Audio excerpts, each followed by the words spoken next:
जादुई तीन नदी का जादू।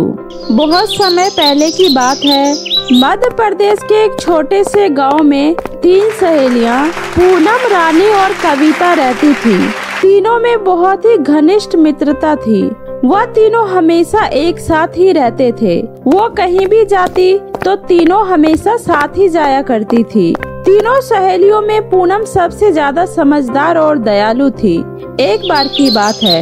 अरे पूनम और रानी, तुम्हें पता है, मैंने सुना है गांव के किनारे पे जो जंगल है वहाँ जादुई नदी बहती है। सुना तो मैंने भी है, लेकिन वह जंगल बहुत ही खतरनाक है, जिस वजह से आज तक उस नदी तक कोई नहीं पहुँच पाया है।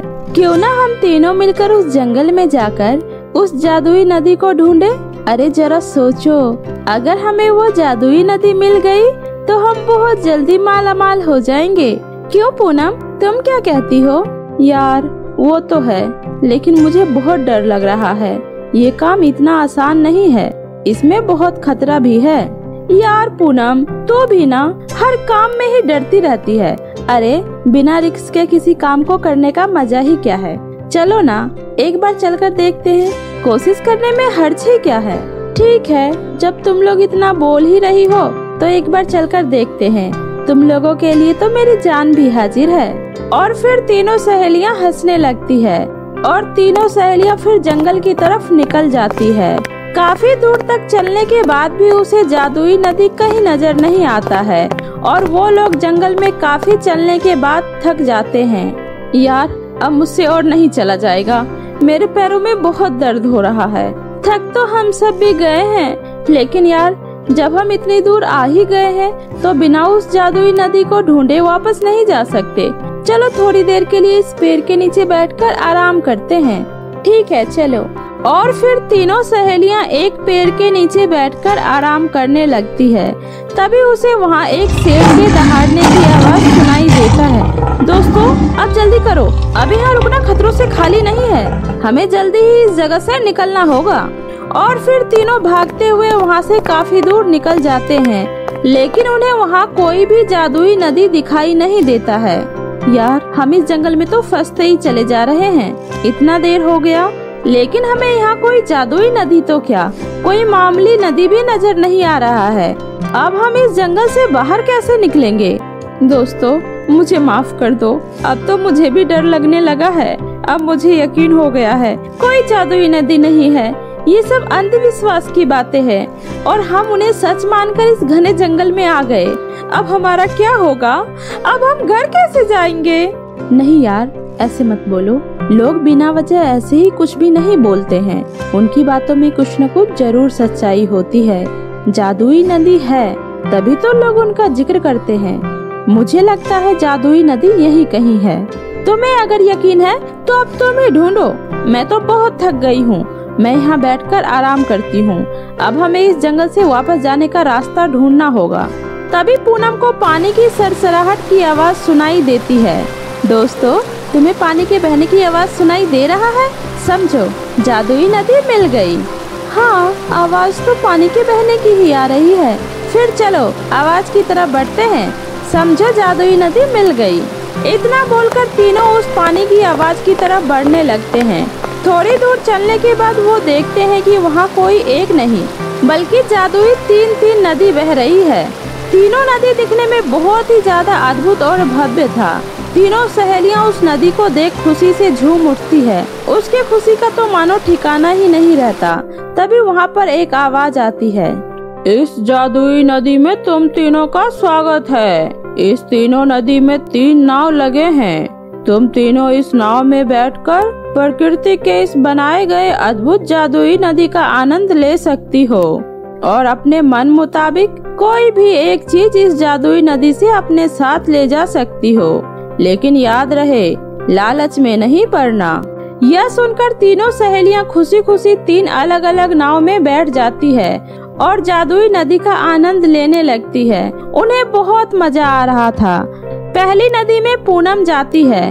उस पहली नदी के पानी में खूब सारे कीमती मोतियों की माला बह रही थी। तभी पहली नदी में से आवाज आती है। पूनम, तुम इस जादुई नदी में बह रहे जादुई मोतियों की माला में से कोई एक माला अपने साथ ले जा सकती हो। यह सुनकर पूनम उस नदी का शुक्रिया अदा कर एक जादुई मोतियों की माला अपने साथ ले लेती है। वहीं दूसरी नदी में रानी जाती है। रानी को उस नदी में बहुत सारे सोने के घड़े मिलते हैं। तभी दूसरी जादुई नदी में से आवाज आती है, रानी, तुम इस जादुई गुलाबी नदी में जो सोने का घड़ा बह रहा है उसमें से कोई भी एक घड़ा अपने पसंद का अपने साथ ले जा सकती हो। यह सुनकर रानी मन ही मन सोचती है, ये जादुई नदी तो हमें बेवकूफ बना रही है। हम इतनी दूर से इतना खतरा उठाकर यहाँ सिर्फ एक घड़ा लेने थोड़ी ना आए हैं। मैं तो यहाँ से बहुत सारा घड़ा अपने साथ लेकर जाऊंगी। और फिर रानी उस नदी के सारे सोने के घड़े अपने नाव में उठाकर रखने लगती है। वहीं तीसरी नदी में कविता जाती है। उस तीसरी जादुई नदी में बहुत सारे चमचमाते हुए हीरे और मोती बह रहे थे। तभी तीसरी नदी में से आवाज आती है, कविता, तुम इस जादुई नदी में बह रहे कीमती हीरो में से कोई भी एक हीरा अपने साथ अपने घर ले जा सकती हो। बस एक हीरा? एक हीरे से क्या होगा? मैं तो इस नदी में से अपने साथ बहुत सारे हीरे ले जाऊंगी। इतना बोलकर कविता भी उस जादुई नदी का सारा हीरा निकालकर अपने नाव में रखने लगती है। थोड़ी देर में पूनम का नाव तो सही सलामत से किनारे पर पहुंच जाती है, लेकिन वहीं रानी और कविता का नाव घड़े और हीरो की वजह से नदी में डूबने लगता है और वो दोनों जोर जोर से चिल्लाने लगती है, बचाओ बचाओ, प्लीज कोई हमें बचाओ। पूनम, प्लीज हमें बचा लो वरना मैं डूब जाऊंगी।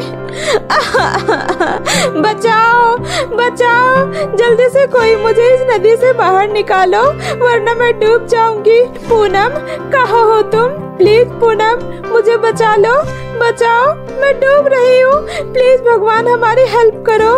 तभी पूनम देखती है रानी और कविता का नाव तो जादुई सोने के घड़े और हीरो से भरा पड़ा है। यह सब देखकर पूनम बोलती है, अरे ये क्या किया तुम दोनों ने? तुम्हें याद नहीं रहा कि इस जादुई नदी ने हमें लालच करने से मना किया था? फिर तुमने ऐसा क्यों किया? यार, हम यहाँ डूब रहे हैं और तुम हमें बचाने की जगह हमसे सवाल जवाब कर रही हो। अरे पहले कुछ भी करके हमें यहाँ से बाहर निकालो वरना हम डूब जाएंगे। पूनम अपनी दोनों सहेलियों को डूबता देख हाथ जोड़कर उस जादुई नदी से विनती करती है, हे जादुई नदी, मेरे दोनों दोस्तों से बहुत बड़ी गलती हो गई है, कृपया इसे माफ कर दीजिए। इन दोनों की तरफ से मैं आपसे तहे दिल से माफी मांगती हूँ। प्लीज कृपा करके इन्हें बचा लीजिए, प्लीज जादुई नदी। तभी फिर एक आवाज आती है, प्यारी पूनम, तुम एक बहुत अच्छी लड़की हो। तुम ईमानदार के साथ साथ बहुत ही दयालु भी हो, लेकिन तुम्हारे ये दोनों दोस्त बहुत ही लालची है। मैं तुम्हारे इन लालची दोस्तों की कोई मदद नहीं कर सकती, लेकिन अगर तुम चाहो तो तुम इसकी मदद कर सकती हो। मैं? वो कैसे? पूनम, तुम्हें जो मोतियों की माला मिली है वो कोई मामूली माला नहीं बल्कि एक जादुई माला है। तुम उस माला से जो भी कुछ मांगोगी तुम्हें वो मिल जाएगा।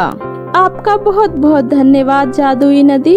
हे जादुई मोतियों की माला, मेरे दोनों दोस्तों को किनारे पर ले आओ।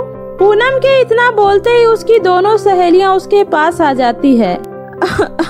मुझे माफ कर दो पूनम, तुम बिल्कुल सही कहती हो, हमें कभी लालच नहीं करना चाहिए। आज मेरी लालच की वजह से मेरी जान ही चली जाती, अब से मैं कभी लालच नहीं करूँगी। हाँ पूनम, मैं भी अब से लालच नहीं करूँगी। तुमने हम दोनों की जान बचाई है, तुम्हारा बहुत बहुत शुक्रिया। ये सब सुनकर पूनम बहुत खुश होती है और जादुई माला से कहती है, हे जादुई मोतियों के माला, हमें हमारे घर पहुंचा दो। पूनम के इतना कहते ही वो तीनों अपने घर आ जाते हैं और फिर तीनों हंसी खुशी से रहने लगते हैं। तो मेरे प्यारे दोस्तों, कैसी लगी आपको मेरी ये कहानी? मुझे कमेंट करके जरूर बताएं। कहानी अच्छी लगी हो तो इसे अपने दोस्तों के साथ भी शेयर करें। और हाँ दोस्तों, अगर आपने अब तक मेरे चैनल जादुई टीवी को सब्सक्राइब नहीं किया है तो जल्दी से नीचे लाल बटन दबाकर अभी सब्सक्राइब कर ले। तो मिलती हूँ ऐसे ही फिर किसी नई मजेदार जादुई कहानी के साथ। तब तक अपना ध्यान रखें। बाय बाय दोस्तों।